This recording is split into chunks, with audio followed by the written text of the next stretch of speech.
ಚುನಾವಣೆ ಫಂಡ್ ಸಂಗ್ರಹದ ಆರೋಪ. ಬಿಹಾರ ವಿಧಾನಸಭಾ ಚುನಾವಣೆಗಾಗಿ ಕರ್ನಾಟಕದ ಕಾಂಗ್ರೆಸ್ ಸರ್ಕಾರ ಫಂಡ್ ಸಂಗ್ರಹಿಸುತ್ತಿದೆ ಎಂಬ ಬಿಜೆಪಿಯ ಆರೋಪಕ್ಕೆ ಉಪಮುಖ್ಯಮಂತ್ರಿ ಡಿ. ಕೆ. ಶಿವಕುಮಾರ್ ಪ್ರತಿಕ್ರಿಯಿಸಿದ್ದು, ಆರೋಪಕ್ಕೆ ಸೂಕ್ತ ಸಾಕ್ಷಿ ನೀಡುವಂತೆ ಬಿಜೆಪಿಗೆ ಸವಾಲು ಹಾಕಿದ್ದಾರೆ. ಬೆಳಗಾವಿ ಡಿಸಿಸಿ ಬ್ಯಾಂಕ್ ಚುನಾವಣೆ.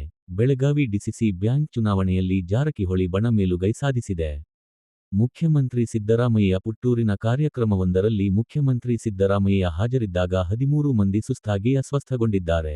ಬಿಬಿಎಂಪಿ ಚುನಾವಣೆ ತಯಾರಿ ನವೆಂಬರ್ 1 ರೊಳಗೆ ವಾರ್ಡ್ಗಳ ಡಿಲಿಮಿಟೇಷನ್, ಮರುವಿಂಗಡಣೆ ಕಾರ್ಯ ಪೂರ್ಣಗೊಳ್ಳುವ ನಿರೀಕ್ಷೆಯಿದೆ ಎಂದು ಉಪಮುಖ್ಯಮಂತ್ರಿ ಡಿ. ಕೆ. ಶಿವಕುಮಾರ್ ಹೇಳಿದ್ದಾರೆ. ಸದ್ಯಕ್ಕೆ ಗ್ರೇಟರ್ ಬೆಂಗಳೂರು ಗವರ್ನೆನ್ಸ್ ಆಕ್ಟ್ 2024 ರ ಅನ್ವಯ ಚುನಾವಣೆ ನಡೆಯಲಿದೆ. ಕರ್ನಾಟಕದ ರಾಜಕೀಯದಲ್ಲಿ ಚಟುವಟಿಕೆಗಳು ಗರಿಗೆದರಿರುವ ಹಿನ್ನೆಲೆಯಲ್ಲಿ ಬಿ. ಎಸ್.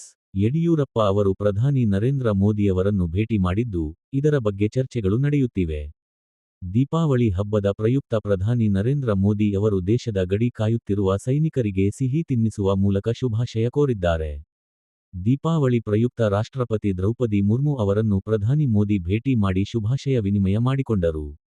ಕರ್ನಾಟಕ ಕಾಂಗ್ರೆಸ್ ಸರ್ಕಾರದ ಗ್ಯಾರಂಟಿ ಯೋಜನೆಗಳನ್ನು ಜಾರಿಗೆ ತಂದರೆ ರಾಜ್ಯ ದಿವಾಳಿಯಾಗುತ್ತದೆ ಎಂದು ಮೋದಿ ಹೇಳಿದ್ದರು, ಆದರೆ ಆ ರೀತಿಯಾಗಿಲ್ಲ ಎಂದು ಮುಖ್ಯಮಂತ್ರಿ ಸಿದ್ದರಾಮಯ್ಯ ಟೀಕಿಸಿದ್ದಾರೆ. ಬಿಹಾರ ವಿಧಾನಸಭಾ ಚುನಾವಣೆಗಾಗಿ ಕರ್ನಾಟಕ ಕಾಂಗ್ರೆಸ್ ಅಧಿಕಾರಿಗಳಿಂದ ಫಂಡ್ ಸಂಗ್ರಹಿಸುತ್ತಿದೆ ಎಂದು ಬಿಜೆಪಿ ಸಂಸದ ಬಿ. ವೈ. ರಾಘವೇಂದ್ರ ಆರೋಪಿಸಿದ್ದರು. ಇದಕ್ಕೆ ಉಪಮುಖ್ಯಮಂತ್ರಿ ಡಿ. ಕೆ. ಶಿವಕುಮಾರ್ ಪ್ರತಿಕ್ರಿಯಿಸಿ, ರಾಘವೇಂದ್ರ ಅವರು ಹಿಟ್ ಅಂಡ್ ರನ್ ನಾಯಕರ ಪಟ್ಟಿಗೆ ಸೇರುವುದು ಬೇಡ, ಸೂಕ್ತ ಪುರಾವೆ ಒದಗಿಸಲಿ ಎಂದು ಸವಾಲು ಹಾಕಿದ್ದಾರೆ. ರಾಜ್ಯದ ಆರ್ಥಿಕ ಪರಿಸ್ಥಿತಿ ಕುರಿತ ವಿಐಪಿ ಜೆಟ್ ಹಾಗೂ ಹೆಲಿಕಾಪ್ಟರ್ ಖರೀದಿಯ ಪ್ರಸ್ತಾವನೆಗಳ ಬಗ್ಗೆ ಟೈಮ್ಸ್ ಆಫ್ ಇಂಡಿಯಾದ ವರದಿಗಳು ಪ್ರಸ್ತಾಪಿಸಿದ್ದು, ಇದಕ್ಕೆ ಬಿಜೆಪಿ ಊಟವಿಲ್ಲ, ಕೂದಲಿಗೆ ಮಲ್ಲಿಗೆ ಎಂಬ ರೂಪಕದ ಮೂಲಕ ಲೇವಡಿ ಮಾಡಿದೆ. ಬಿಜೆಪಿ ಆಡಳಿತದಲ್ಲಿ ಬೆಂಗಳೂರಿನ ಅಭಿವೃದ್ಧಿ ಬಗ್ಗೆ ಮಾತನಾಡಿಲ್ಲ ಎಂಬ ಡಿ. ಕೆ. ಶಿವಕುಮಾರ್ ಅವರ ಹೇಳಿಕೆಗೆ ಕಿರಣ್ ಮಜುಂದಾರ್ ಶಾ ಪ್ರತಿಕ್ರಿಯಿಸಿರುವುದು ಸುದ್ದಿಯಾಗಿದೆ. ಬೆಂಗಳೂರು ವರ್ತೂರು ಗಂಜೂರು ರಸ್ತೆಯ ದುಸ್ಥಿತಿಯ ಬಗ್ಗೆ ಸಾಮಾಜಿಕ ಜಾಲತಾಣಗಳಲ್ಲಿ ಪೋಸ್ಟ್ಗಳು ವೈರಲ್ ಆಗಿವೆ. ಹಣ ಅಕ್ರಮ ವಂಚನೆ ಡಿಜಿಟಲ್ ಬಂಧನ ಎಂಬ ಹೊಸ ವಂಚನೆ ವಿಧಾನದಲ್ಲಿ ಸೈಬರ್ ಕ್ರಿಮಿನಲ್ಗಳು ಅಮಾಯಕರನ್ನು ಬಲಿಪಶು ಮಾಡುತ್ತಿದ್ದಾರೆ ಎಂದು ವರದಿಯಾಗಿದೆ.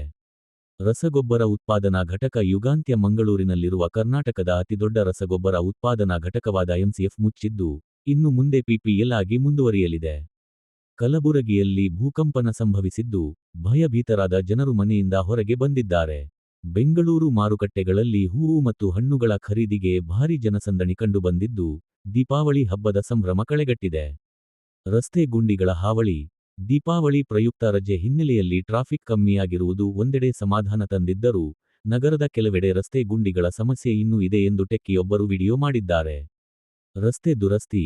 ರಸ್ತೆ ಗುಂಡಿಗಳ ಕುರಿತ ವರದಿ ನೀಡುವಂತೆ ಸರ್ಕಾರ ಬಿಬಿಎಂಪಿಗೆ ಗಡುವು ನೀಡಿದ್ದು, 10,000 ರಸ್ತೆಗಳ ದುರಸ್ತಿಗಾಗಿ 750 ಕೋಟಿ ರೂಪಾಯಿ ಬಿಡುಗಡೆ ಮಾಡಿದೆ. ಬಿ ಖಾತಾದಿಂದ ಎ ಖಾತಾಗೆ ಪರಿವರ್ತನೆ. ನಗರದಲ್ಲಿ ಬಿ ಖಾತಾದಿಂದ ಎ ಖಾತಾಗೆ ಪರಿವರ್ತಿಸಲು 100 ದಿನಗಳ ಅಭಿಯಾನ ಪ್ರಾರಂಭವಾಗಿದೆ. ಓಲಾ ಉದ್ಯೋಗಿ ಆತ್ಮಹತ್ಯೆ. ಓಲಾ ಕಂಪನಿಯ ಉದ್ಯೋಗಿಯೊಬ್ಬರು ಆತ್ಮಹತ್ಯೆ ಮಾಡಿಕೊಂಡಿದ್ದು, ಡೆತ್ ನೋಟ್ನಲ್ಲಿ ಕಂಪನಿಯ ಸಂಸ್ಥಾಪಕರ ವಿರುದ್ಧ ಕಿರುಕುಳ ಹಾಗೂ ಆರ್ಥಿಕ ಶೋಷಣೆಯ ಆರೋಪ ಮಾಡಿದ್ದಾರೆ. ಮಾಲ್ನಲ್ಲಿ ಯುವಕ ಸಾವು.